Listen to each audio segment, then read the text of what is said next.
This episode of the Boss Rush Podcast is brought to you by, well, you.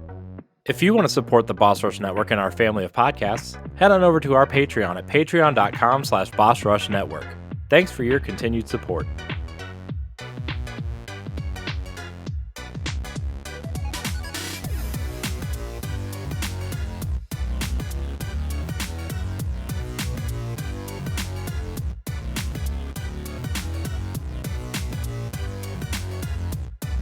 Hello, everybody. Welcome back to the Boss Rush Podcast, a great place to play games and be better. I'm one of your hosts, Corey Dirrig, and alongside me, as always, is PC Muscle Race himself, LeRon Dawkins. Yo, what's poppin'? Hi, LeRon. Hey, Corey. LeRon, I have news for you. What's the news? This is the last Boss Rush Podcast in this office. That is that an achievement or is that I don't know. He's leveling up. Yeah, there we go. That's it. I know why you're saying that, but man, I bet people listening that just hit them the wrong way. I'm sure it did. It's fine. Speaking of hitting the wrong way, also joining us is PK Power Pat Klein. Damn straight. If I ever hit the right way, then buy a lottery ticket. No Stephanie tonight. She's occupado. Just making them dollar bills. So, doesn't mean we don't miss her, but she's not here. So it's a sausage party. So, how's everyone doing? How's everyone's week? Good? Is it great?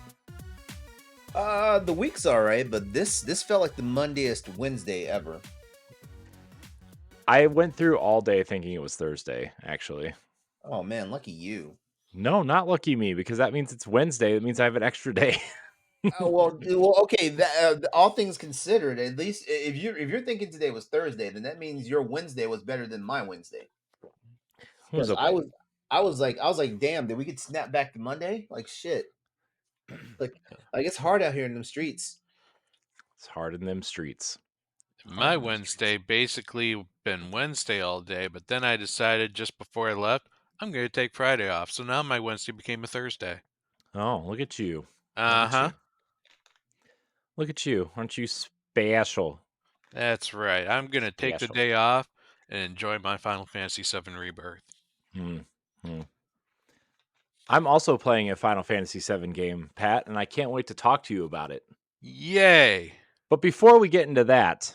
Is it First Soldier? Is it Ever Crisis?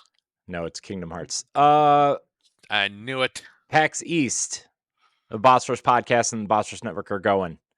We will be roaming the floor, doing interviews, doing the things, testing out games. If you see us there, come say hi. We'll be covering it as part of the media.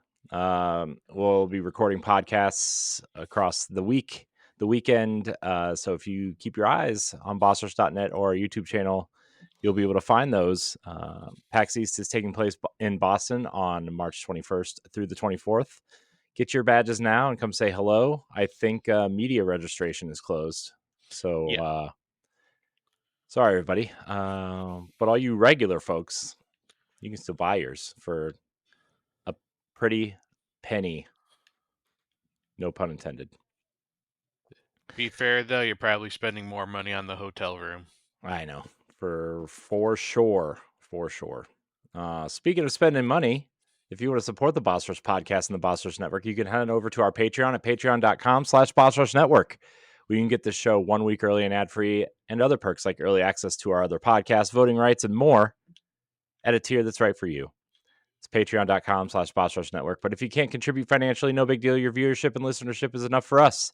If you're watching the video, subscribe to the channel, leave a thumbs up on the video, hit a notification so you know when new episodes go live. If you're listening on Spotify or Apple Podcasts, leave us a 5-star rating or a nice review.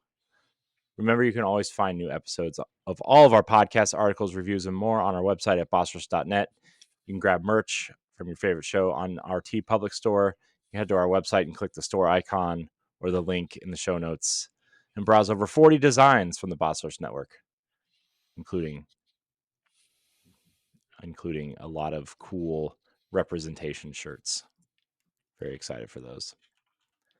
But with that said, Oh, we also picked a winner for our Final Fantasy VII Rebirth giveaway. Ooh, Yeah. who won? Yeah, So- who is it? Hold on, now you're making me open Twitter now. Let's see. I know who it is. It was a YouTube. I put all the names into a random number generator. And shoot, where is it? There it is. Okay. Our winner. Oh my gosh, there's so many posts since the winner. What is going on? Man, we post a lot of shit. Yeah, we do. Yeah. Do we really post this much? Yes. Yep. Oh my god. Okay. Our winner was at Stephen Myers 954 from a YouTube comment. You DM'd our Boss Rush podcast account, so appreciate that. And they chose a digital copy. Thank God, because shipping.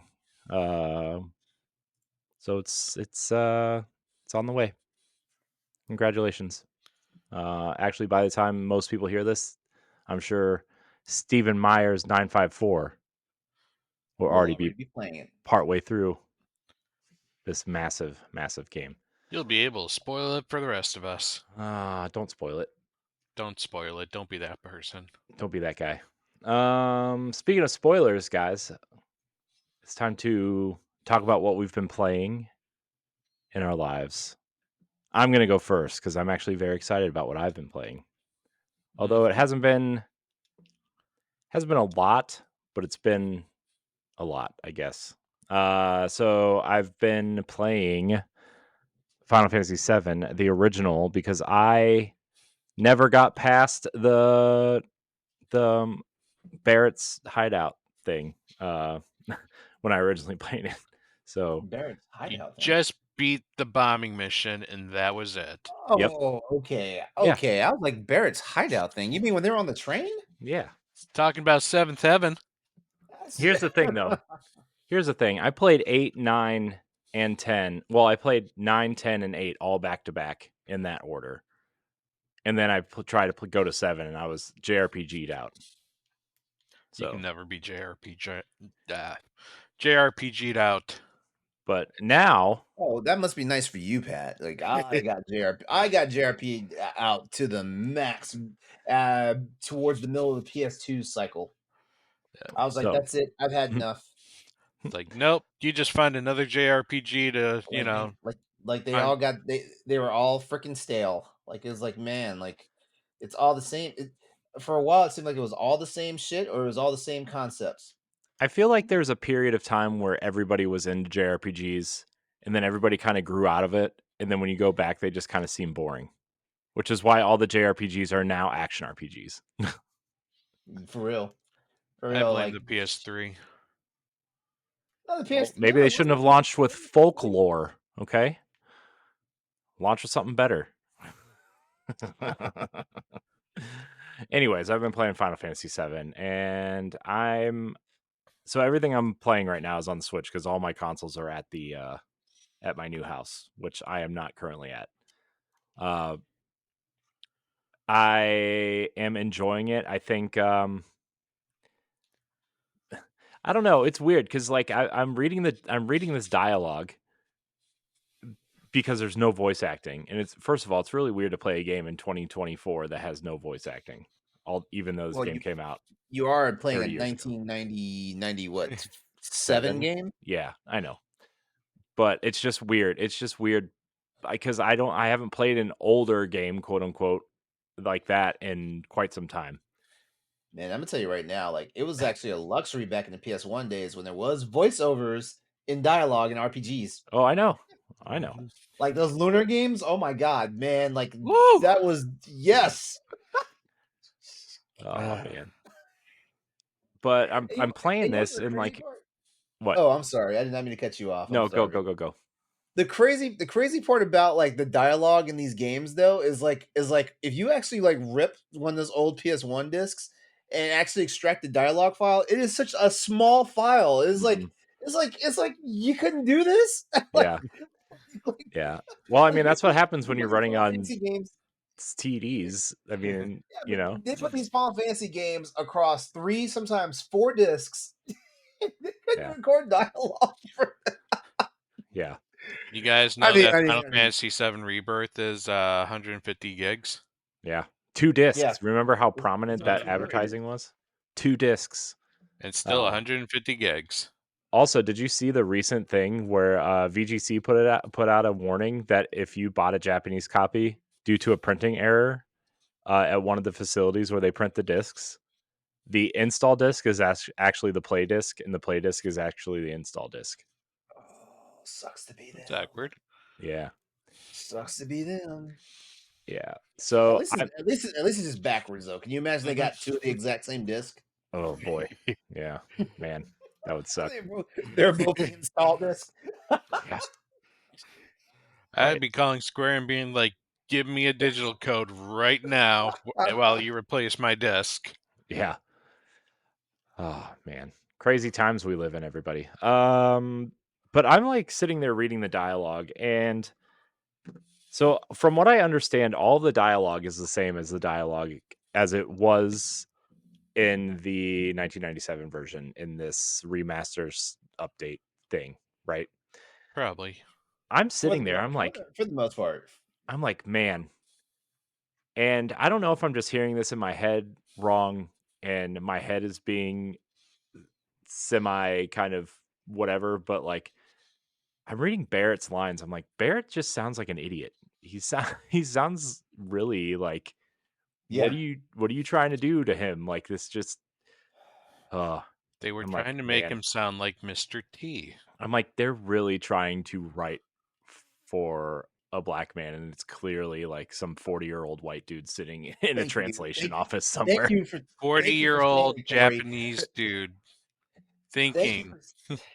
Thank you for saying it, Corey, because if I had said it, like then, everybody been like, oh, LeRon's just trying to be an activist up in here. And yeah, and I'm just like, I don't know if it's just because we've been caught up in this, cycle of being more aware of everything, and everybody's hyper aware of everything now. But like, man, that stands out. It stands out so much. And I'm just like, man, if this came out today, like, okay, Barrett sounds more intelligent in Final Fantasy VII Remake than he did in the original Final Fantasy VII, but at the same time, he still sounds like a damn stereotype. So, like, I mean, it is what it is. yeah. So that's the one thing that kind of stuck out, but also like, so after the mission, when you kind of go into the city before you get on the train for the first time, and you see Aerith there, and like, I accidentally was like clicking through stuff because I was trying to pick stuff up, and I saw her, and I accidentally pressed A twice. And so I picked a dialogue option where she just kind of walks away. Is there a dialogue option to where you can talk to her there? Because I missed it. The conversation with her is very limited in that first meeting. I assumed as much, just because everybody was trying to like run away because the city was exploding. But I don't know. I thought maybe I missed something, but I'm gameplay wise, I'm probably only like an hour in, but I'm also like trying to explore every nook and cranny and looking for materia. And so I've put about 2.5 hours in. I want to see it through. I can tell at some point that this might get kind of repetitive in terms of the battle system, but I'm enjoying the character interaction actually. And I'm really interested to see what they do with the Avalanche characters, because I know they're not in it that long in this version, but they made a whole game revolving around them and recently. So, but yeah, I'm really enjoying it. I think Cloud may be the worst character so far. Cloud's a bit of an asshole. Yeah. Yeah. I thought he was like asshole's not the right word. He's just I thought Cloud was like a depressed emo kid, you haven't gotten to disc 3. That's he's just like at the beginning, he's just like a dick. He's basically, all I care about is the money, and that's it. Yeah. Not what I was expecting. Yeah, Cloud has no personality for the first 2 discs. I'm gonna be honest with you. Why do people like him? Because it's just okay. Because he carries a Because he big ass carries a big sword. ass sword. I was You about know to say, who's way cooler? Who carries a big ass sword? Saffron? Aaron from Final Fantasy X. Oh. people loved him too. I know. Mm-hmm. He's the coolest Final Fantasy character. So I'm enjoying it. Tifa is very like all up on you and like, Yeah. remember when you made me that promise? And it's like, oh boy, here we go. This is this might be what people want, I guess, from the new games. Hey. Yeah. He shouldn't have left her high and dry up in Nibelheim, and she wouldn't be like this. Mm-hmm. Yeah. So I'm enjoying it. I read that it's not like too long. Final If Fantasy you VII, use depends. if you use the quality of life stuff, you could Yeah. probably finish this game in like yes, 24 hours. Yeah. he's playing the modern Final Fantasy VII. Yeah. I didn't turn any of the modifiers on though. You will probably want to turn the modifiers Mostly on. because I couldn't find them. But other than that, I also on the Switch I returned to near Automata, Mm-hmm. and I played it. When I was playing it, I really loved it, and then I got distracted by something else. I don't even remember what it was. But going back to it, I don't remember what I was doing, but I still enjoy running around and trying to figure out what I was doing. Now that would be a good book club game I know. because that story is deep as shit. I was thinking about Pat. I was actually thinking about you for this and the RPG version of book club that we kind of discussed. Mm-hmm. And doing there are 3 series that I really want to play through right now. Well, series in quotes, I guess. Okay. Final Fantasy VII, the Mm-hmm. kind of 4 games that are available to play right now. Maybe some sort of Dirge of Cerberus type thing. Near Automata and Near Replicant are 2 games that I really want to play, like finish.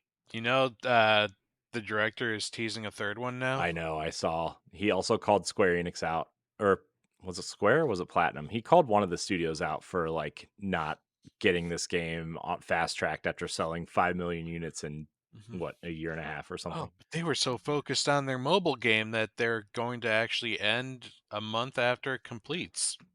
Yeah. Like they have this episodic near game called Resurrection, and they're literally finishing up in March, and then they're shutting the server down in April. Yeah, I saw that. But I really like Nier. I think there's some interesting concepts, and I know it stars like this sexy android lady, but also like the game is really beautiful, and I think the environments are really, they're really nice to look at, even on the Switch. Like it's really nice, and the game runs at 60 frames a second on the Switch. It's really fluid and nice. It's awesome. So I've been playing that, and then the last game I'm only like a half hour in for book club, but I'm also playing it on the Switch because when I decided to start playing it, I realized the other console I had it installed on is at my other house. But I've been playing Hellblade, Senua's Sacrifice, and I might play it on the Switch just to see how it performs. I did play it all the way through on Xbox, got all the achievements. Not that they're that hard, but I played it the Xbox Series X version, and now I'm playing the Switch version. So I'm arguably playing the best and the worst version. It's interesting. Let me tell you, these textures, man, it's really interesting. Downloaded that on the on my Xbox, so I'll be jumping in here within the next week or 2. Yeah, it's not a very long game. I really like that game a lot. So that's what I've been playing. Looking forward to talking more about Final Fantasy VII in the future. I know a lot of people who have been following me in particular for a while know that I have kind of shat on that game in the past, but it's been a while, and so I'm giving it a fair shot, and hopefully I enjoy it as much as everybody else. Why why did you shed on that game? Because I was a early podcaster who was trying to be cool and, So the you were an also so like you were an idiot. also saying like, I don't even remember what I was saying at the time. There are early episodes of Nintendo Power Block where I was not very high on Final Fantasy VII. So don't go listen to those and make fun of me 8, 9, 10 years ago. Okay, everybody. No, please do. I don't know. It sounds like you kind of deserve it. I probably Yeah, please do. do. Please do. I probably deserve it for a lot of games, not just Final Fantasy VII. But I've tried to steer clear of the unconstructive, negative discussions on games. If I'm going to be negative, I want to be constructive.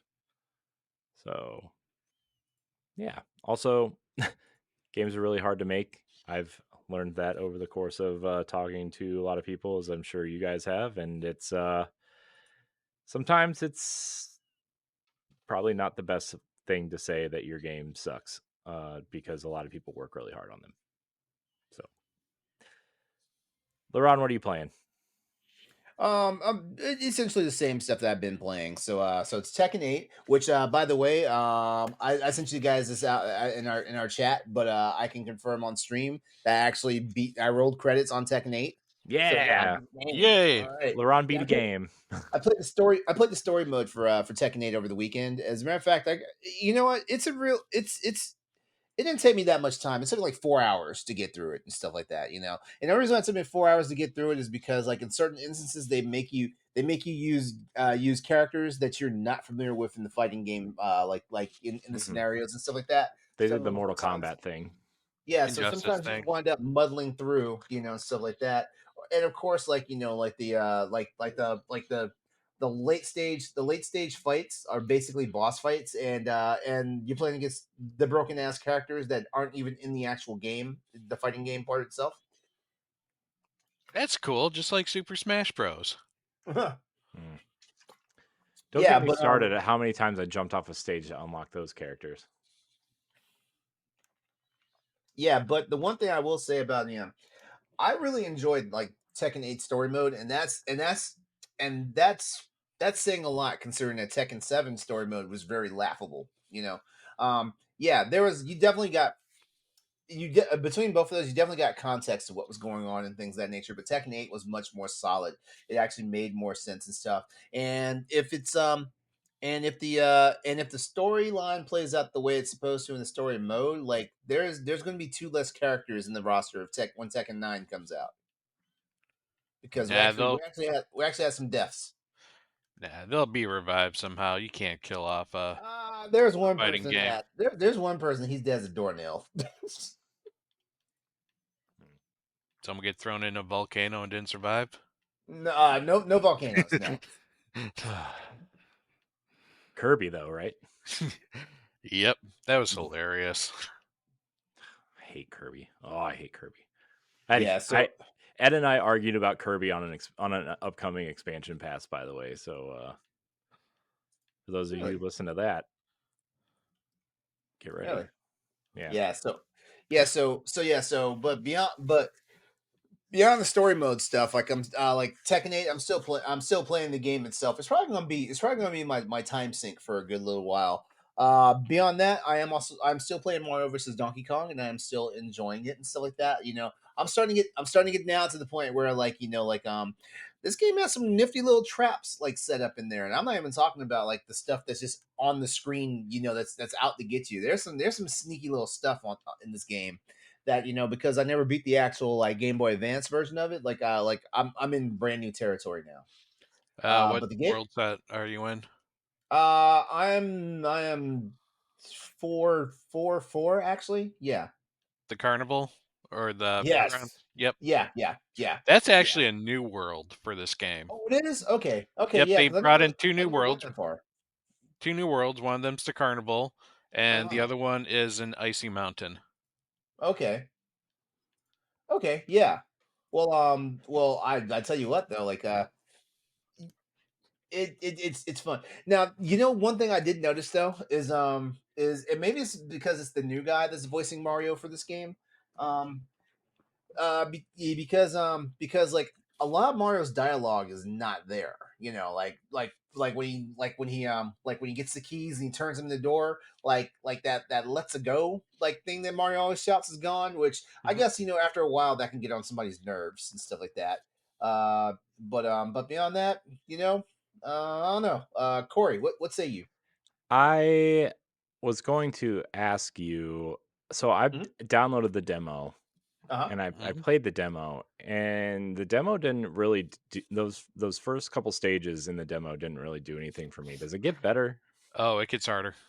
Just Yeah, it gets because harder. like just Yeah, just that first stage was really simple. And you wanna yeah. know the dumb part is like I feel like it was dumbed down from the original game because like I remember when I first played Mario vs. Donkey Kong in GBA, I died at least twice in the first world I before I think it's got to because DK. the controls are smoother.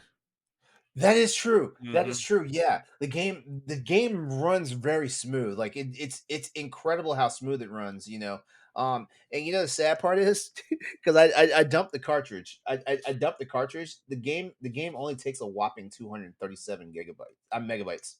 Mhm. It's a small game. It's the asset. It's Nintendo's masterful reuse of assets. I mean, everything in there is just there's probably less than 100 assets in that entire game. Yeah, yeah. Yeah, but yeah, but Pat is right though. The game runs so smooth, you know. The soundtrack to back him up. The soundtrack Hmm. is wonderful. Even though you are hearing a lot of the songs over and over again because most stages are six stages long and stuff like that. It doesn't grate on your nerves. No, it's nice. It's smooth. The Yeah. music, it's got some nice jazz beats going on. Hmm. Yeah. Jazz beats. Yeah, that's right. And then so I'll probably Mario versus Donkey Kong beat real soon. Pat, how many stages have you beat it yet? I beat the main part. I I got the credit roll, which happens after World 8. Okay. But then you have a twist that basically you have to play 8 more worlds. Oh, as Uh, soon as I roll credits, I'm considering beat. I'm not completing it. you're not gonna try out the twist? I might try to twist, but Mhm. then again, I don't know what the twist could be a twist on because like I never beat the original. Oh, you'll know what kind of a twist it is. It changes up the gameplay. Okay. Okay. Yeah. All right. Yeah. Yeah, and then play just a teeny tiny little bit of Monster Hunter. It's because like right now, like I'm one of like while there's new Tekken and no Monster Hunter, I'm gonna be playing Tekken. As soon as new Monster Hunter comes out, I will be playing Tekken less. Mhm. And I'll also try to continue through my backlog, which by the way, whenever Stephanie comes back, we need to do that backlog episode. I Yeah, know. we do. I was It was supposed thinking to be the about it. beginning of the year. It was supposed to be the beginning of the year when we did that backlog episode, but I know. You know what nobody. else is coming up though? What else is coming Second up? second round of the Metacritic draft. There's gonna Already? be. We just did that. April 1st or whatever that first week of April is. Okay, it's not even March 1st yet. March is on Friday. Yeah, we need to uh, talk about that. I don't know if there's gonna be enough new games to warrant sure there are. quarterly. Maybe You're half, not but looking hard enough. hmm we'll see what the industry has to say. Well, yeah, there might not be any games to pick after all these. For real? Yeah. Jeez. I got things to say, so we'll say that for later in the show. Yeah. Hmm. Pat, what And- about you? Me, well, I played another demo. This one is a very beefy demo. It's a demo that could either beat it the first chapter, or you play 7 hours and then the game cuts you off, kind of demo. Hmm. And that is for Unicorn Overlord Ooh, what are you playing it on? Switch. Switch. Nice. Yeah, I think I'm gonna pick it up on the Switch, and then that'll be my kind of my gaming game while we're out and about at PAX. Mm-hmm. Make a good travel game.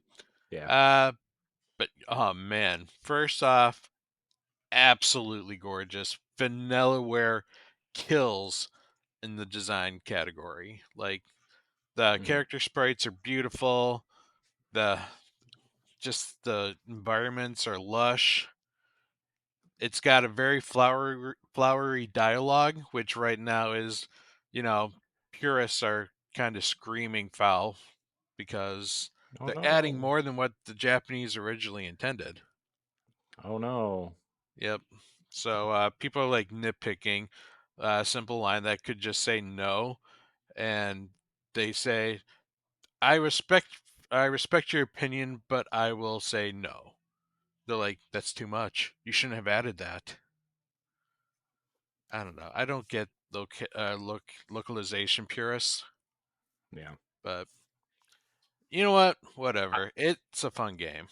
I didn't even know that was a thing, like a localization purist, but I should have known. There's a thing for everything. Yeah, there's people who want the dialogue to be direct translated from Japanese and nothing more. Yeah, That doesn't work. they need to get a life. No, their life is to nitpick it. Trust me. I'm of an age where like I dealt with so much English that Hmm. like no, Mm. like make it sound good. That's all I have to say. Make the dialogue sound good. Anything else is some bullshit, and I'm gonna question how lazy the developers were for doing that shit. In this day and age, it's 2024 now, guys. Like like I'm sorry. Like if you want original dialogue, just import the fucking game. Yeah. Hmm. Yeah, I mean, honestly, I think the dialogue gives the characters more personality. So I like the upgrade in dialogue. Uh, but the game isn't about dialogue. It's about real-time tactical strategy combat. And let me tell you, this is what Fire Emblem desperately needs. Like the combat is absolutely phenomenal. The game throws you first into a battle that just shows you like just how much the combat flows, and like it's super advanced and you're looking at it and it's like this looks complicated, and then the next mission's the one that kind of trains you up on like just the small nuances, like how to start getting your formations, because you have a group leader and then you can eventually unlock like six other uh, or five other teammates to join him in different formations to string various attacks together. But it starts you off slow, where each like formation is only two people, and then you have to unlock more. And then they also offer you strategies like, hey, you should pair these two people up because they will perform like this kind of combo. Like, put your thief in the front row. That way, they're constantly evading attacks while they're drawing like the attacks to them, they're evading it, and then like your cavalry can go in and then start decimating like the troops without getting injured and stuff like that. Like there's some definite tactical nuances uh, in it with setting up your formations. The game is also though in real time, so while there is a pause menu, you like you when you unpause it, your characters and their characters are moving at the same time, so you might have to rechange your strategy on what units to send, where, and who to fight what, given the battle. You can then also uh, go and like find outposts to like, I guess, what, I forget what the word that they use, but basically you take the over outposts to help kind of strengthen your side while, weakening the enemy and things like that. There's a lot of fun nuances, but the battles are also pretty fast paced. So you don't have to worry about like taking 5 turns back and forth fighting like enemies. You usually will get through a combat scenario in like 10 to 15 minutes. Hmm. And Nice. then what's cool is that it is an open world map. So you can literally walk around, talk to characters on the map. They can offer you side quests. You can help rebuild towns that were like damaged in sieges, and then they will offer you like better products or um, just other like benefits for helping out that town. And eventually, once you get past like the first few chapters, you can literally choose what region you want to go and like liberate. So it's also pretty open in how you want to go about and you know tackle your kingdom. Okay, I can dig it. Yeah. Nice. So it is an amazing game. I am super excited to pick this up here in a couple of weeks. Like that demo just made me went from interested to like I have to have it now. Nice.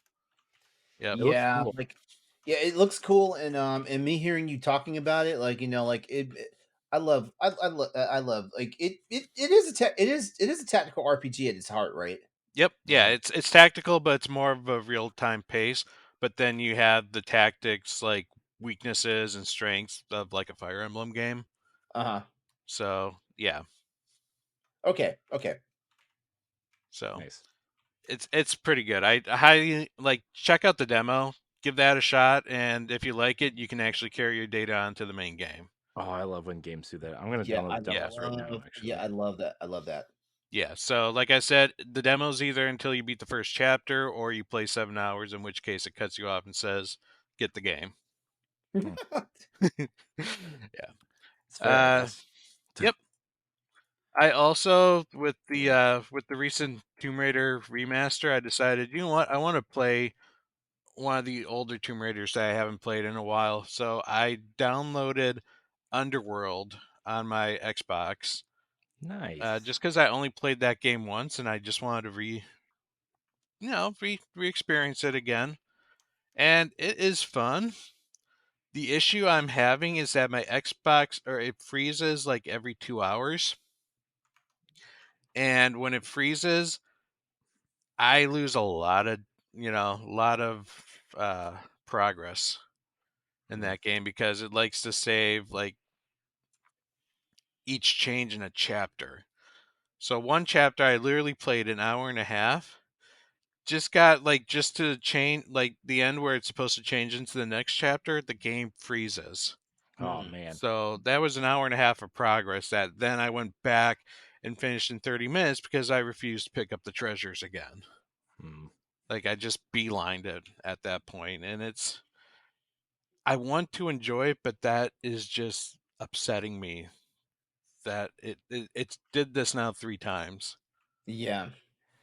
That sucks. I had a weird issue when I was playing Uncharted on PS5, the PS4 version, where I think I talked about it on this show last week, but um basically I got to the sunken city or whatever, Yep. and it was the part right where you get off the jet skis for the first time, and you go down that kind of outside open hallway where the explosive barrels are at the end of the hallway and whatever, Yeah. and it kept saying game crashed, whatever, and then then it would be like, oh, corrupted data, and I would have to delete the game, delete the save file from my console, download the cloud save, reinstall the game, and then play as much as I could before I turned it off. And then every time I would turn it back on again, I would have to redo that. What And it the? was, Hmm. yeah, it was really Well, annoying trying to finish you were having issues with that PS5 though. So I know. do you think it might have been the PS5 was like really just sabotaging your game? I mean, it could be a PS5 issue. I mean, that console has given me so much trouble. Like, Because I am avoiding it at all costs. you But were playing the Nathan Drake collection, right? yeah, Hmm. Okay. Yeah, Steph and I didn't have any issues, so I think it was this PS5 that was causing it. yeah, I might at some point. I might just trade it in for one of those new slim ones, just to because the hardware is updated, not because I think the slim one looks any better, but just to have Mhm. updated hardware, because this Oh, one is Oh, you didn't send. Oh, you didn't send that one back to Sony because Not this is the this. refurb one they sent. This is the refurb one they sent you, Yeah, right? yeah, Oh man, I don't know. Like at this point, dude. I'd rate below hell. I've had so much trouble with PlayStation since the PlayStation 3. Like in terms of like my PlayStation 3 bricked when I was playing Final Fantasy 13. Um, then the second one I got, like the power source inside just died and it wouldn't turn on. And then He, my PS4 died. My first PS4 died. My PS4 Pro needed sent in, and now it's just it's crazy. And like Xbox is the hardware that is known to be failing, and I've never had an issue with an Xbox. Corey, Yeah, I'm gonna sound like such an asshole, bro. that's But fine. this is karma because you talk so much shit about your consoles that aren't Nintendo. You talk so much shit. It's I've true. I've never had a problem with a Nintendo console either. Although Okay, well, I didn't play enough of my Wii to find out because the Wii sucks. God, the Wii sucks. I hate the Wii so much. wait. You like the Wii U more than you like the Wii? Oh yeah, by a mile. You hate motion controls, don't you? Pat, Well, yeah, I hate motion Pat, controls. roll us to the Mhm. next topic. Pat, please. Anyways, like Tomb Raider Underworld, it's a good game. Like it's got that Uncharted quality, where it's the linear path, but it's more puzzly based, like puzzle based. You're gonna find yourself hanging on the walls a hell of a lot more than you would in an Uncharted game. The combat is okay. Honestly, it's just when you lock onto something, just keep jumping backwards until you build up your adrenaline meter, and then you can go for a headshot. Uh, but yeah, the settings are cool. Like it's got, I would say, Underworld has probably one of the coolest settings in the Mexico level. Mhm. Like that level was tight. You drove around in your motorcycle. It was raining. Checked out the Mayan ruins. But yeah, it's just that crashing that just makes me not want to go back to it. But I want to go back to it. So, and then finally, what was the last thing I put here?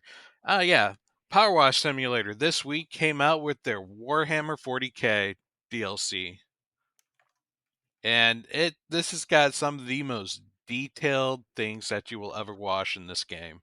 Like there are a ton of small pieces, a lot of like surfaces that are being obstructed by other surfaces, so you have to try and figure out how to wash, in between the cracks. And it's also got probably one of the biggest things to wash since the main game. Like I remember the last level of Power Wash Simulator took me, I think, somewhere between 4 to 6 hours to wash. That's kind of what this one, the last level of the Warhammer one, when you're washing this gigantic ship, it is literally taking hours to clean this thing, just because it's so huge. Like So, they give you 3 ladders to, Jeez. be able to reach the top on this one. And yeah, it's what's up, Lauren? so, which DLC do you think is better, the Final Fantasy one or this Warhammer one? Oh, I love the Final Fantasy one. I would say my favorite DLCs in order right now would be SpongeBob would be on the top, just because that one was fun. Um, Final Fantasy, Lara Croft, Tomb Raider. Those were my 3 favorites, but I would say this one's definitely better than the Back to the Future DLC. Oh yeah. Yeah, that one did, the Back to the Future one just didn't do too much for me. Uh huh. But this one's definitely got some really nice designs, and like I said, it's complicated because you got to try and figure out how to get around. Like for example, washing this gigantic like humanoid robot that is probably like 3 stories tall, but you can like you can't really just climb onto it and like clean like the small like crevices in between the joints. Like you gotta figure out how to get around it and stuff. Mm. It's it's a little puzzly, but it's still my Zen game. the one I go to just to kind of relax. So Nice. Nothing wrong with it. Nice. nope. Every time they come out with a new DLC, I will be there day one to play it. Nice. LeRon, I was thinking about your Wii U slander just now. I don't appreciate it. I hooked it up. Why don't you appreciate my Wii U slander? Why? I hooked it up. Why? It's hooked up on my TV. Uh-huh. Hooked it up. Mm-hmm. Oh my gosh, dude. When you turn that on though, oh my gosh, it takes like 5 minutes to boot up. It's sad. It's so sad. Sounds like man. my 3DS, but that's because my 3DS is broken in. It's so sad. That console. My 3DS is jailbroken. Yep. The Wii No, Celeste's husband jailbroke mine. So it's got a lot to love. Wait, jailbroke or modded? Because didn't you put a mod on it? Well, emulators. Well, when I said mod, I meant like a capture card, like that, like an actual hardware upgrade to it. No, I mean it's got a really big memory card in it, but for the most, he broke it so that I could play emulated games. Okay, yeah, I I did the emulator thing on my 3DS for a little while, and then I was like, it was something about those. I don't know, like it was something about those tiny screens on the 3DS. It was something about it. Yeah, I mean, there's some good 3DS and DS titles that I wanted to still play. For So real. Yeah, for sure. Yeah, I'm not saying it wasn't. It just didn't live up to it for me. It's too small for a big guy like you, LeRon. You need something big in those hands. More power. Hey. I played quite a few Monster Hunter games on my 3DS. Yep. And isn't it better to play it on a Switch versus a 3DS? Yes. Mm-hmm. Yeah. That's what I'm saying. That's what he's saying. Man, I wish these Wii U games would hurry up and make their way to the Switch, and just so I could put this thing away, because it's you sad. spend $60 whole for them. Oh, some of them are 40. You know what? We're not going to start about that. We are later. It's one of the topics. Because I have a bone to pick with Nintendo about some shit. Oh my gosh! You know what's funny is that the Luigi 2 for the Switch costs more than Luigi 2 for the 3DS. I know. Yeah. Yeah. I can't wait for us to get into this. Oh man, the price for games debate it hurts my brain. But we're not going to talk about that yet. We're gonna see how hard Corey shills for Nintendo tonight. Not as much as you might think. I'm gonna shill for Nintendo because right now it's the only company that's showing that they know how to run a business. Yeah, fair. If you want to see how you can become a Patreon producer, head on over to patreon.com/BossRushNetwork. The Patreon producers for this month are Adriel Munger, Austin Campbell, Celeste Roberts, Christian S., Sana Dirrig, Francisco Santillan, Matthew Keel, and Todd Oxtra. Thanks for your continued support of the Boss Rush Network. I was actually going to bring up that point on our first topic, which is right now. Topic number 1.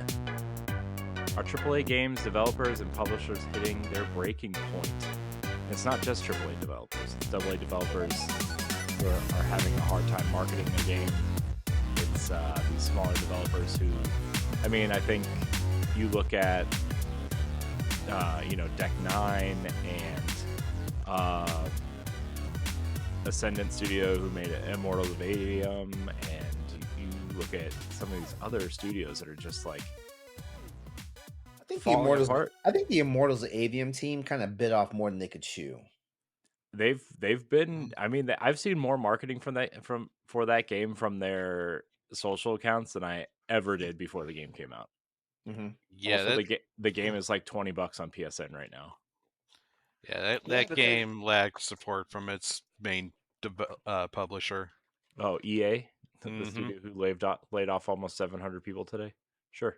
You know what? I hate that announcement that they made too. That we're gonna no longer focus on our franchised IPs and just stick with our sports and what works. So you know what Well, that they said sounded like? licensed it's IP. licensed. Yeah. Okay, you know what that means? No more Jedi. No, they confirmed Jedi the third Star Wars Jedi game is still in development. They After canceled this announcement. the canceled Star Wars games were Respawn's first person shooter, which was rumored to be a Mandalorian game, and the other kind of I think it was going to be a third Battlefront game You know, were canceled. and they guaranteed that the new Jedi is gonna come. Respawn confirmed it on Twitter Yeah, today. they confirmed it. Okay, Yeah. good. Uh, That made me worried. It's like, oh, so we're just yeah. gonna drop everything and go back to sports titles because that's the easiest for you. So before we get into that, it's what IP does EA even own? So they have Titanfall / Apex, they have Dead Space, they have Mass Effect and Dragon Age. What else? What else is theirs? Well, I the way guarantee you, BioWare is gonna go under once Dragon Age comes out. I That know. then that one's gonna get hit by the mass layoffs Yeah. because the game wasn't successful enough in its 10-year development. Yep. EA, BioWare. EA just has like some of the most fucked up like goals or whatnot because like Dead Space did really well the remake, and they're act and like we're and right now they're acting like it's not enough for them to like think about recouping the second game. Yeah. It's That's what the topic is about. It's yeah. honestly, are they, is the AAA titles like even like sustainable anymore? Because these games take millions upon millions to make. Like, Here's a and here's a here's a clue. Like, and you know what?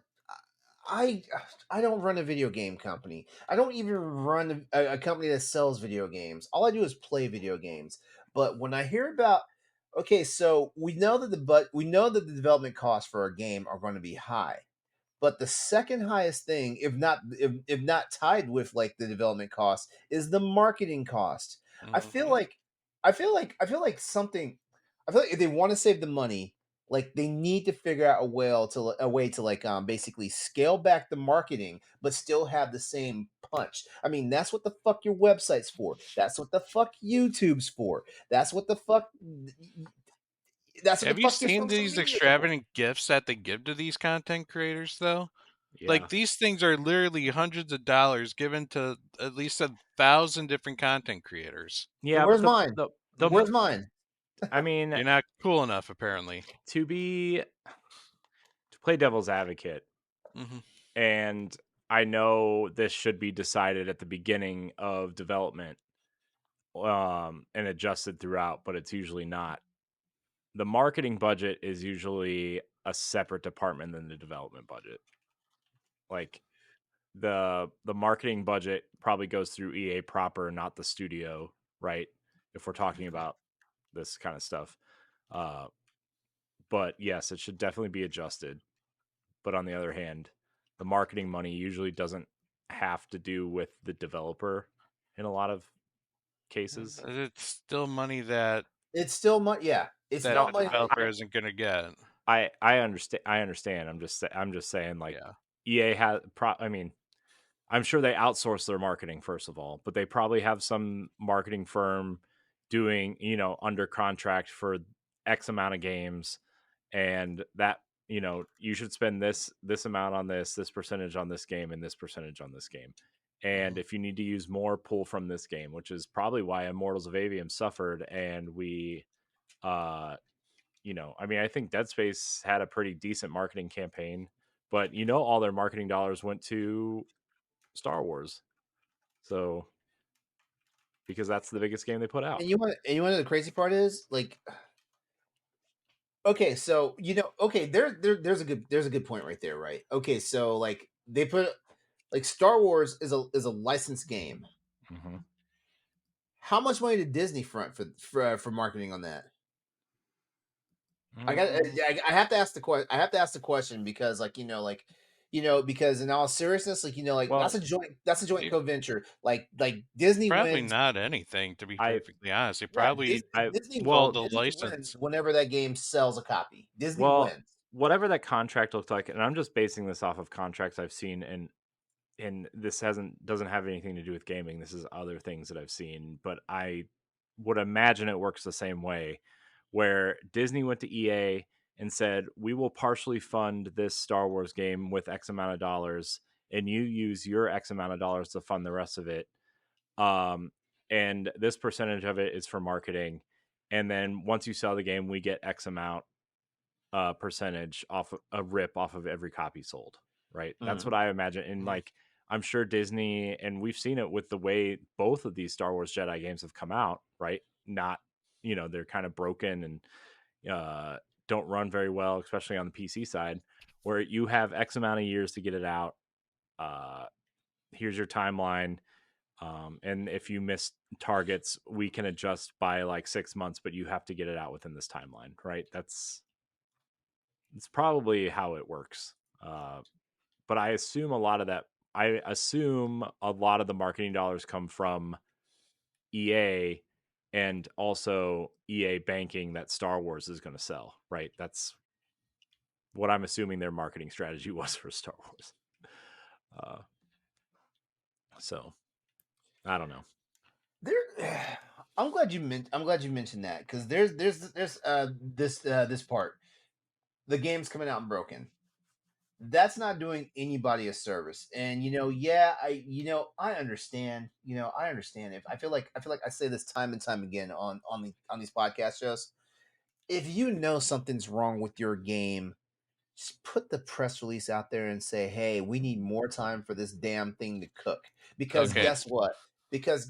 You're not doing yourself a favor, by shitting out Suicide Squad Kill the Justice League. Now, Yeah. that would be a good idea, but They now you're running into what's one of the main problems of the whole business structure. Mm, Shareholders. Yeah. They That's the other thing. The thing is, they have so many shareholders, and these people are putting money towards this game.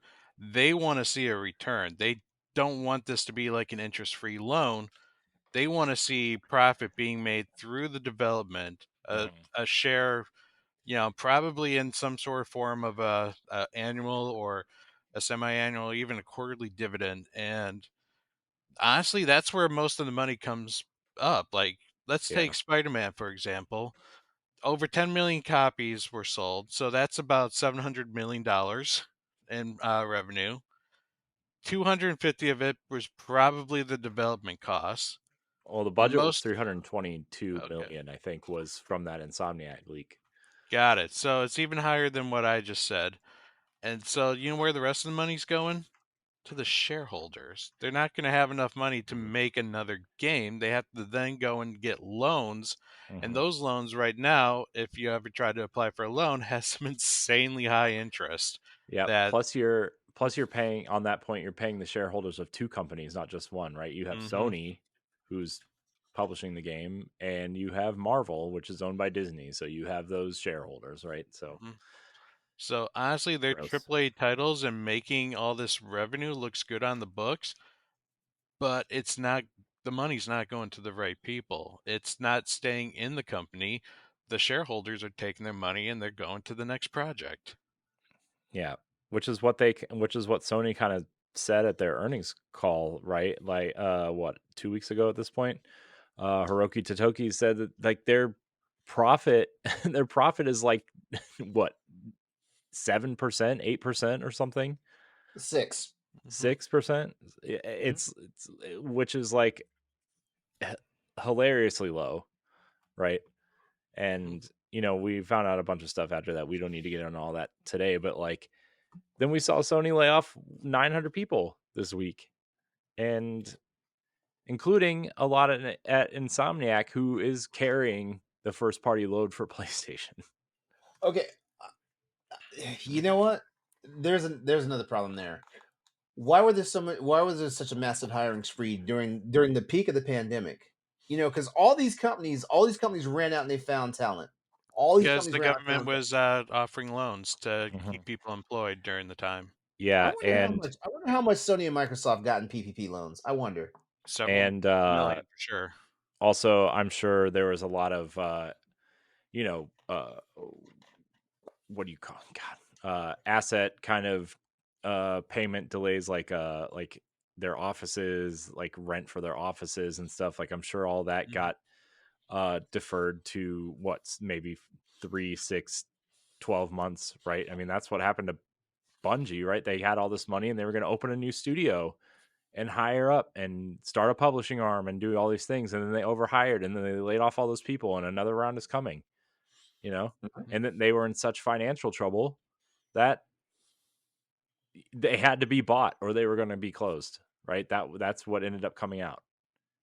And then they laid off over 100 people, and after the final shape comes out, which Sony uh will probably be completely running them by that point. well, I don't know If if you they saw some of the exist. reports right now, which I haven't.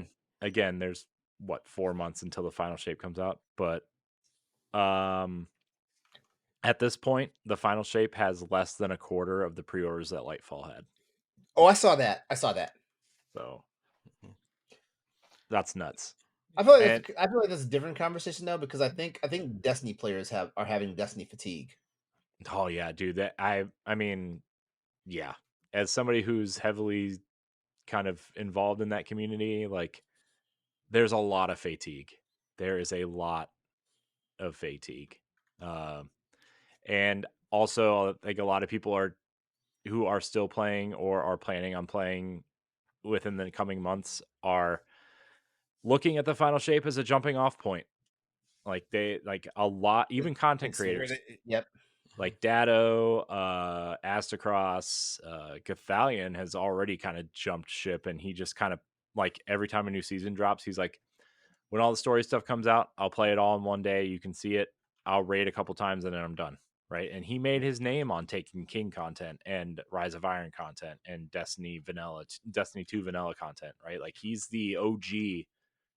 He's an OG Destiny content creator. Him and Broman and, you know, these streamers who made their names off of Destiny have not been serious Destiny content creators in a long time. I would say like Grenadier Jake is pretty serious still. He's a PvP Destiny creator.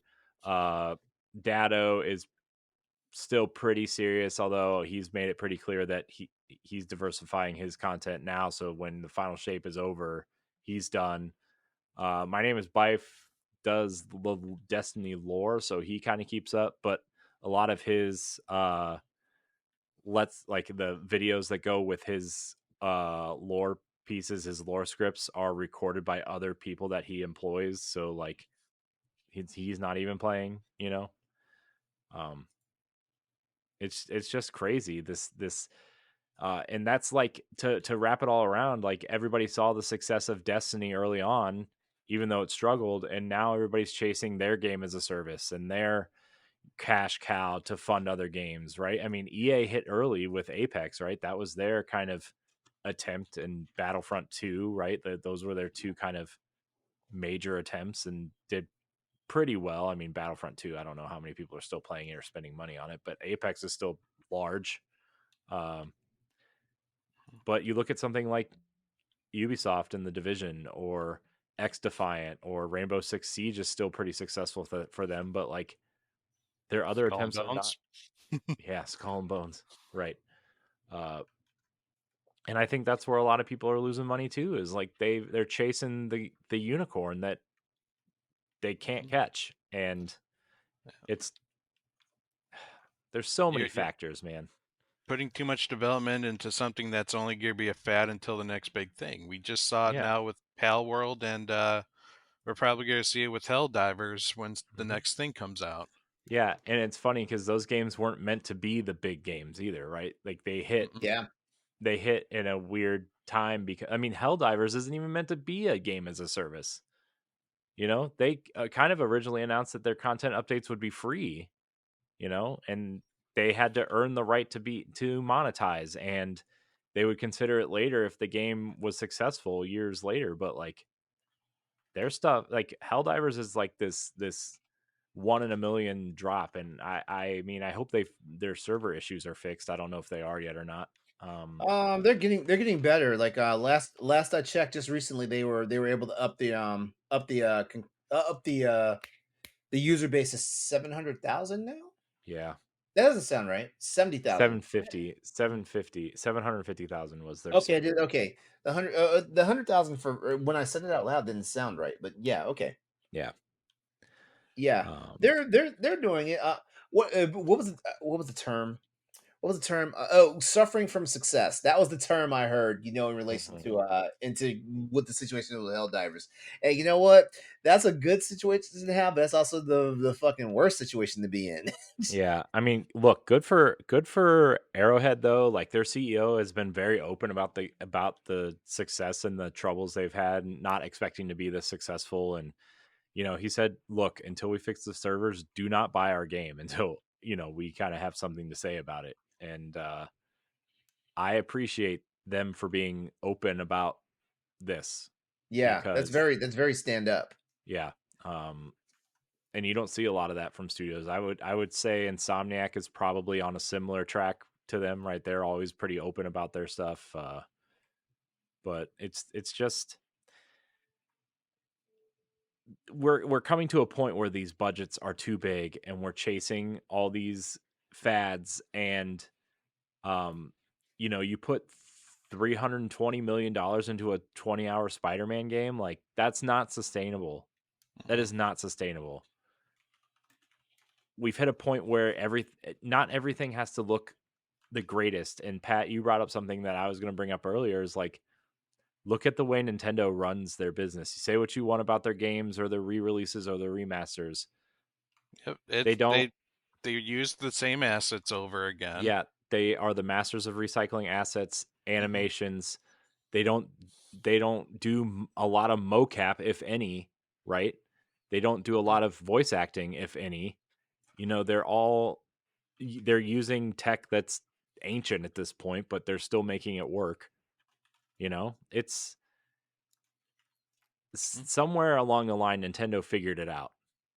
And I'm not saying that everybody has to, I don't want to say stoop down to Nintendo's level because that's not right because Nintendo is a great company in terms of development, but I think companies need to take notes from Nintendo and see what they're doing right and compare it to what they're doing wrong and see if they can find some sort of either middle ground or reset or kind of re-jumpstart their development stuff. Because like if you're waiting 5, 6, 7, 8 years, I mean, Pat, you brought up, or maybe LeRon, you brought up Justice League. One of you brought up Justice League earlier, right? Or kill Suicide the Squad. Suicide Yeah. Squad, kill the Justice League, right? And that game took 9 years to develop, and it kind of And has come out. look what we got. Yeah, I mean, I hear it's pretty mediocre, right? I haven't played it. I heard the live service stuff actually doesn't start until after the campaign, which is okay. Well, I would play a 12 to 15 hour campaign of. To me, it looks fun-ish. I'm not going to pay Uh, $70 for it, but there again, like I'm not going to pay $70 for it. yeah. Yeah, At the same time, yeah, it could be fun, but we're also looking at this is Rockstar. They made the Arkham trilogy. Steady. Rocksteady. Sorry, this is Rocksteady, and they made the Arkham trilogy. But then you see Suicide Squad and the quality that that game has. It's like it's night and day. Like, Well, from what I heard though, what we got is not the game they put out to develop. Yeah. Also, like they were one They of their were they were pitches they was a were pushed. multiplayer game that was mhm. not Suicide Squad, first of Yeah, all. but you know what? But you know what? In all honesty, like I didn't have faith in Suicide Squad after the shambles that was Gotham Knights. And that's not even the same. That wasn't even the same developer. Same publisher though, and Same they had the publisher. same idea. Yeah, Yeah. but then you look at something like Hogwarts Legacy that came out and it was the best selling game of the year, and it was a single player, pretty polished, you know, It, it makes interesting me wonder experience. though how much did Warner Brothers actually take control of that game though, or did they just kind of let Avalanche do their thing? And now, like, kind of like how Rocksteady Well, had Arkham, to start off with, I and think they probably Avalanche. gave Rocksteady more like freedom. But then now it's like, hey, Batman's our popular asset. We want you to do this with it. Yeah. Well, Okay, here's what I think happened, to answer your question real quickly, and I'll let you and then Corey, you can go. I think because like it was such a hot potato thing for with Harry with Hogwarts, because of all the shit going on with J.K. Rowling and all this stuff, that WB decided to take a sit back approach on that one. And then when Hogwarts Legacy started selling like gangbusters and all this stuff, then they're like, you know what? We want that type of action for our next DC title. hmm. I also, it's just to piggyback off that, Laurent. I also think it was more Warner Brother WB Games is more of a distributor of the Harry Potter brand and not the the overall rights owner. That still belongs to Rowling, and the games belong to Portkey Games, which is the gaming brand of the Wizarding World. Okay, And yeah, that's so fair. I wonder if that had a lot to do with it as well, right? Whereas Warner Brothers straight up owns DC and probably has a lot more hands-on of, hey, we have to do this and not this, and Yeah, uh Hmm. and I think that maybe that's why Hogwarts Legacy was kind of left to their own accord, and Avalanche to do what they wanted to do, is because Rowling is still very much involved in that game and that story and that lore and that universe. And even if she wasn't involved in the game per se, Portkey Games still has to refer to her lore and her uh okay, we're gonna do this. She has to sign off on it and all that kind of stuff. So, that's a very good possibility. Hmm. um, and still, Avalanche, congratulations on that game. Uh, was not expecting it to be that great. I'm I, I'm not gonna say it was a fluke, but man, like the way it performed, like it might as well be a fucking fluke. Dude, the last game they developed was Cars 3 Driven to Win, okay? Which is $6 on the eShop right now. I don't That's all I'm saying. You know what though? S- okay, so I mean, not to put too fine of a point on it, like we've got over 8,500 people Yeah, do you want to basically. run down this list, Laurent? Hmm. Uh, okay, sure. Yeah, okay. So shoot, the big dogs right now are Microsoft, having laid off 1,900 people from their workforce. Unity is right behind them with 1,800. Then we've got Sony with 900. Then we've got EA with 670. Twitch has laid off 500 people so far. Twitch, just take that in. Hmm. They don't even do software. Riot Games 530. Discord has laid off 170 people from their workforce. Playtika is in the range of 300 to 400 people. Lost Boys Interactive 125 people. Pixelberry Studios 120 people. Metaverse World 70. Black Forest Games 50. Raycon Games 60 people. Eidos Montreal 97. That's pretty specific. Sega Interactive America is 61, 91 Act is 60, and Supermassive, which that news was that today, or that was that 2 days That ago? was Yesterday. yesterday. That was yesterday. Yeah.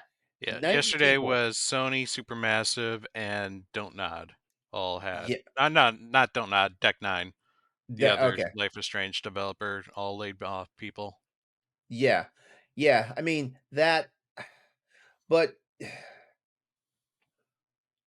the way I feel about this is like, like it honestly like hurts hearing this, especially for like us who our passion is like playing video games, and we kind of thrive in the ecosystem, because like we create content based around video games, entertainment, and stuff like that. So this stuff definitely hurts, but at the same time, it's like, man, like like some of these companies are out here acting like shit was too big to fail, and they got slapped in the face by the failure. Yeah. I think a lot of you look at someone like Microsoft and you wonder how they had so many layoffs. And again, like, they've made so many acquisitions that I'm sure a lot of that was just redundancies, right? but also Mhm. like you lay off an entire team from Blizzard because you canceled their game. You lay off people from Bethesda because certain games didn't perform how you wanted them to.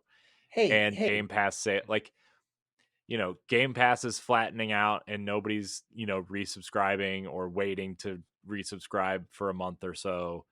And now you see them putting games out on other consoles, and it's like, okay, you've clearly invested so much money that you are trying to recoup it other places. Mhm. And the games you need to recoup that cost are not coming out till either this fall or maybe next year, like the Diablo expansion or a new season of Overwatch or the next Call of Duty or a WoW expansion. Like, because you're clearly not selling battle passes in Halo the way you want to. You're clearly, because that multiplayer is free to play.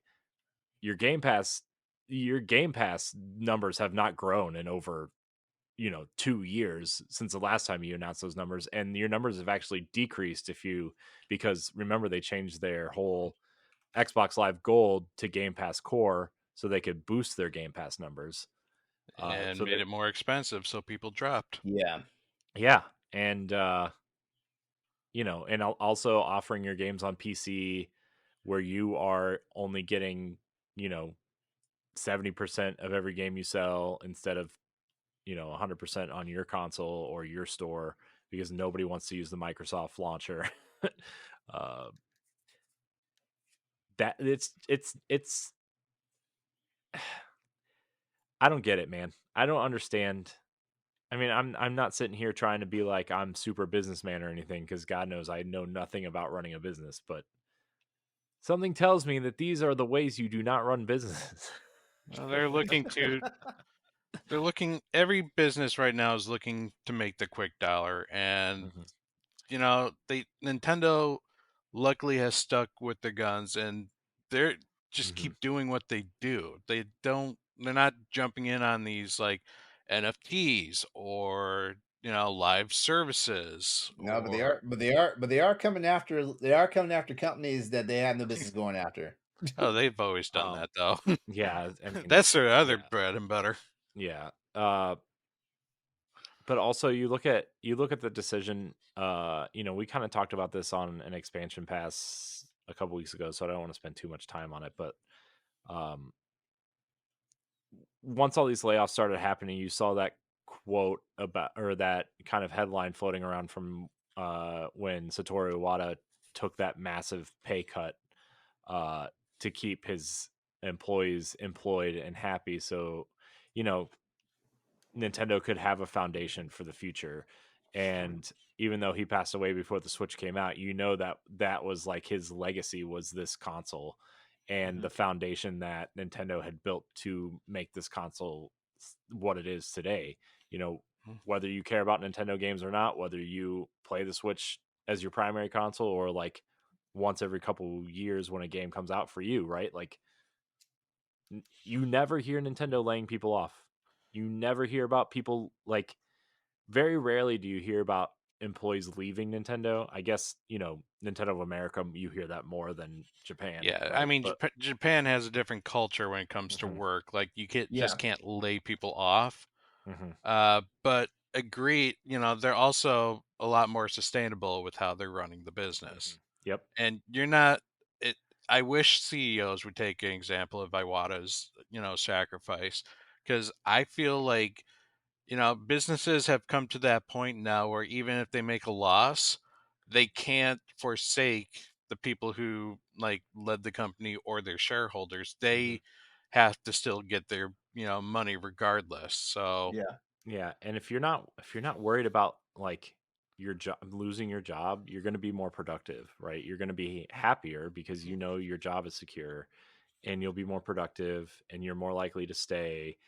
And it's just like the little things like that, but it's a bunch of those little things that add up that make, you know, a foundation. And I think that's what Nintendo has, from the outside looking in has done, and um they've made a lot of smart decisions. they've made a lot of, when they don't have a tentpole game, they have a remake or a remaster come out, and I know how LeRon feels about those, but they've been their strategy of when they release those and at how much and that kind of thing has been really smart, And also look at their cash handling. They are sitting on a mountain of cash. 11 If billion in they cash. if Yeah. they don't need to get loans, they won't. Yeah. So they don't have to worry about interest payments. Yeah. And that's another thing too. Like they're not paying off the loans with those interest rates, so they're making more money at the $50 and $60 price range, and not the $70 aside from Zelda, right? Yeah. So, which I mean, that jump's going to happen with the next console. The next Mario game is going to be $70. I hope everybody knows that. I am fine paying that because it's quality. Yeah. I think that's another thing too. Is like we could talk about prices of games and what's worth it and what's not, and how people feel about it. But Nintendo always looks at their stuff as a premium product. Well, most of their stuff is premium products. You're buying a brand, just like Apple. Yep, it's there. I mean, what I said on Nintendo Power Block last week, Nintendo has hit their Disney status, right? They are a brand, whether you like their stuff or not, whether you think they deserve it or not. They have hit their Disney status. They have their theme parks, they have their movies and cartoons, they have their video games, they have their mascots, they have their leaders. They've hit it. So, LeRon, you want to say something? You look like you have a lot to say. After us praising Nintendo. No, something was going on off camera. Oh. All right. No, I honestly, I'm saddened, and I feel for the people right now in the video game industry, because I guarantee you none of them are sleeping. Well, okay, there's probably 5 people sleeping, comfortably at night, and that's CEOs. But then everyone else is, sleeping in fear. Do I have a job tomorrow? Yep, the rich get richer and the poor get poorer, right? That's the society we have seemingly set up with publicly traded companies and us being a capitalist society. Which, look, I don't care that people make millions of dollars, right? I mean, if you work hard enough, you deserve it, whatever. But like, I don't know. I think there's got to be a better way for people who aren't at that executive level to be treated fairly. And I know people are throwing out examples of other countries and how they do things, right? But still, there's got to be a better way. Yeah, remind me, how much did Bobby Kotick get when he got separated? Oh God, it was over $200 million. Yeah. Seriously, like for being 230. fired. Yeah, being fired. Now I remember what I was going to say. Remember when the acquisition happened for Activision Blizzard, and Microsoft said they weren't going to let fucking people go? I don't remember that. I don't remember that that either. Wait, you don't remember that? I don't remember that specific language. No. Okay, maybe I'm just living in a different I realm. I did see how they. I do remember them talking about how they said something along the lines about how acquiring Activision Blizzard wouldn't affect the way that they do business or their employees. So I guess that's where that's at. But yeah, honestly, those employees in Activision were probably going to get cut. It's just that now Microsoft owned them, so Microsoft got the. Okay, now that part I get, but that part I get, but 1,900 people, no. I mean, a lot. Those layoffs. A lot of people are also from Microsoft proper. It wasn't just Xbox. Also, Bobby Kotick is really known for like really hating Microsoft. I don't know if you saw that quote come out, but they said Kotick was known to be a Bobby Kotick. Bobby fair. Kotick. Just Bobby Kotick. He's known to be an asshole. Like the story that ended up coming out about how they weren't going to put Call of Duty on Xbox unless they gave them an extra 10%. And Microsoft couldn't afford not to do that. And And this kind of feels like an extension of that, of where like those layoffs probably should have happened way before at some point. But Mhm. Bobby Kotick was like, we'll make Microsoft look like the bad guy. I'm leaving, you know? mhm. Okay, you know what? There's logic in that. But also like 1,900 jobs is a lot of jobs. And some of Yeah. that is not, it's not all that is on Bobby Kotick's decisions either. Not I'm that I really curious. care. I'm Not that I'm curious. trying to Mhm. defend Bobby Kotick here. Just, I'm curious. So we're looking at the gaming space here, but I wonder where other tech departments have, where other tech it's bad. companies have. It's been It's bad. yeah, it's not good Do we in know? any tech Do we know what department. Apple's tally is? I'm not sure what Apple's is. I know Intel, what, a year ago laid off a ton of people, including an entire division. Um, AMD laid off some people. Yeah, yeah, I know about the AMD Uh, ones. there's been quite a bit of layoffs. I know we just went through. Broadcom and VMware just went through a whole bunch of layoffs and acquisitions, and more layoffs after acquisitions. Um, so yeah, I What mean I find it's ironic is people making AI, they're essentially training their replacement.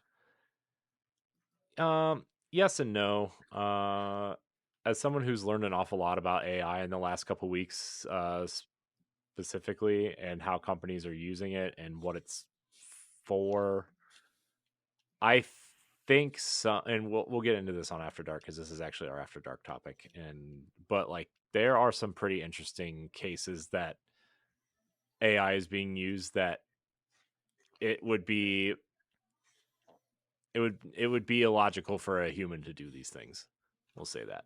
Okay. Uh, but as somebody who originally thought that, right, and has learned an awful lot about how companies are using AI. Now, some of it, granted, yes, they are training AI bots to do human jobs, and it is what it is, right? That it's happening, Yeah. but it doesn't. From the outside, learning about it doesn't seem as bad as it could be, Well, especially I because grew up there's on Terminator, so I know just yeah, how I know. evil AI is going to I know. get. The podcast that I produce for my job, our next podcast that's coming out is about AI, and it's shoot, what's it called? It's AI use cases isn't like the movies or something like that. And we actually had someone who runs a greenhouse, like like hundreds of acres greenhouse, who grows strawberries and peppers, and they use AI to monitor these things, and they use it to shift light when stuff gets too ripe, or when it's ready to be picked. It was really an interesting thing to learn about. I don't want to bore people. I'll probably be sharing it on social media because that's my job, but yeah, it's fascinating. Mm. uh but also some of this stuff like the like Mid Journey and Chat GPT, and these companies using AI to generate art and stuff like that is Sora. yeah, Sora. Oh By the man, way, Sora's just that creepy as shit.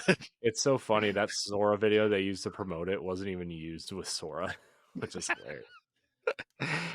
I was talking to somebody the other day, and they were like, "Yeah, we were looking at it, and this is far from being, you know, it is not trained to do what it wants to do."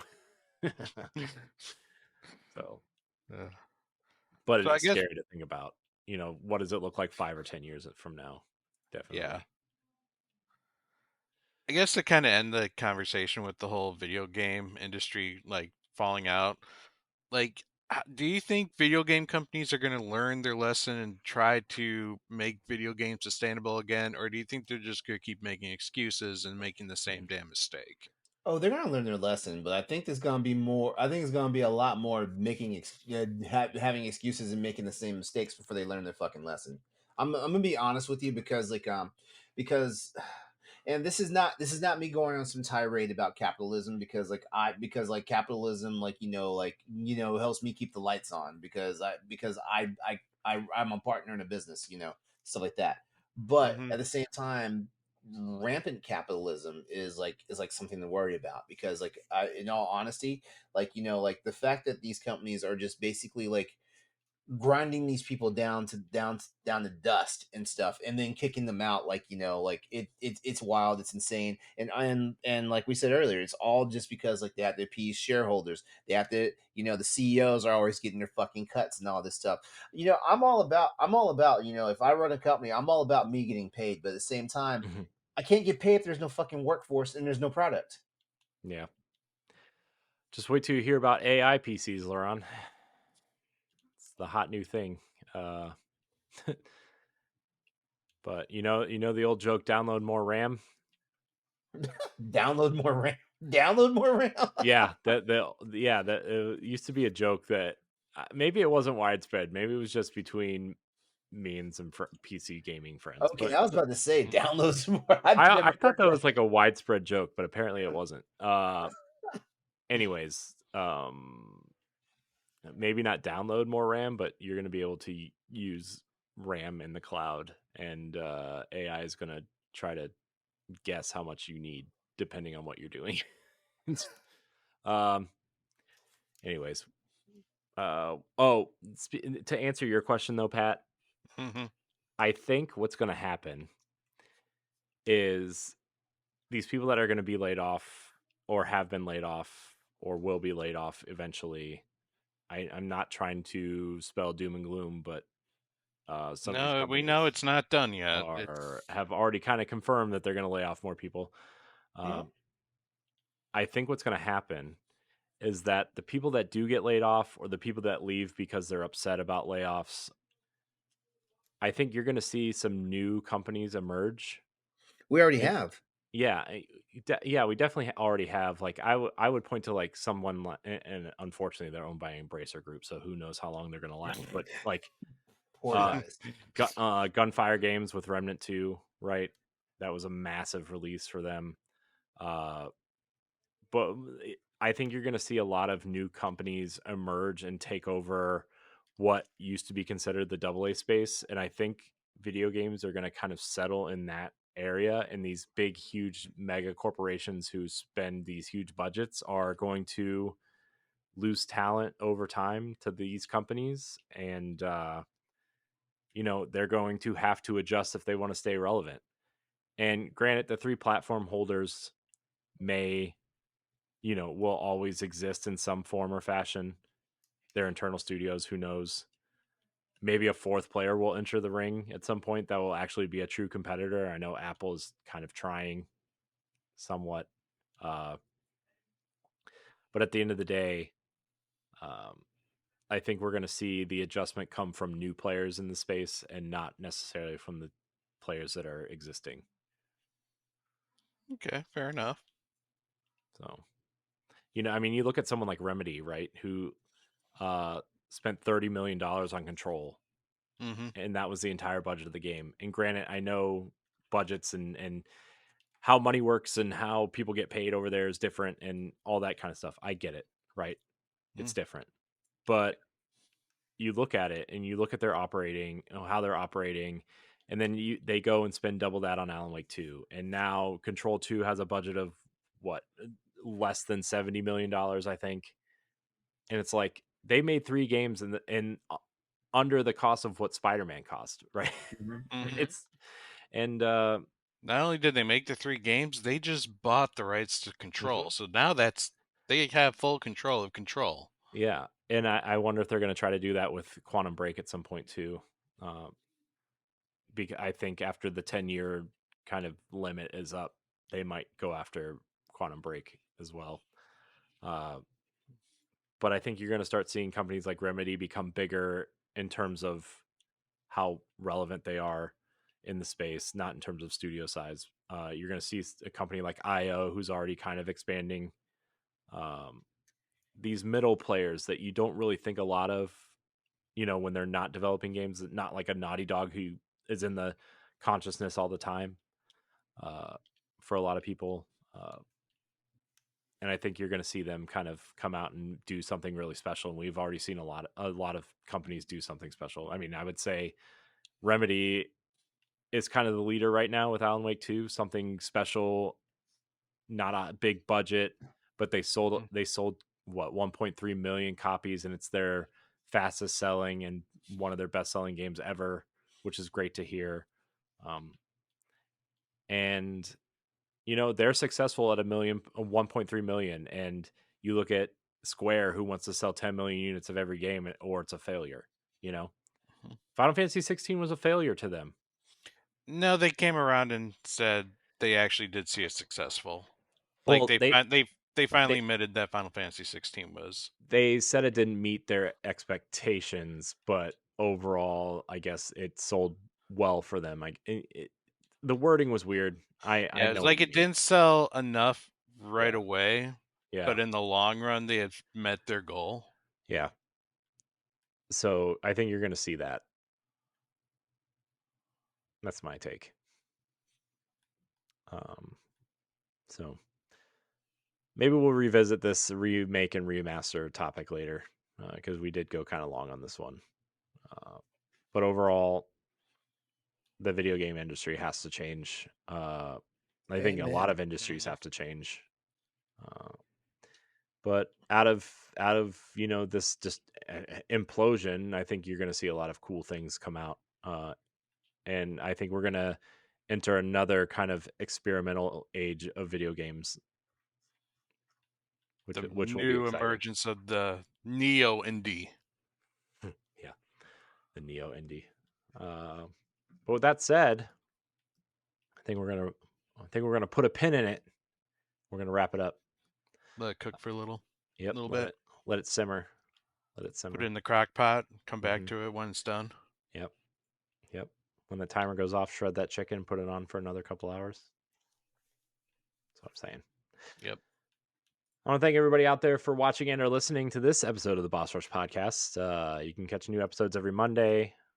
If you're a patron at any level, you get this show 1 week early. LeRon, Pat, I appreciate your time tonight, as always. Follow us at Boss Rush Network on all social media. Check out our website, bossrush.net. Subscribe to the YouTube channel. Cool new things coming your way soon. Thank you, everybody, for watching and or listening. Until next time. We love you. Goodbye. So long.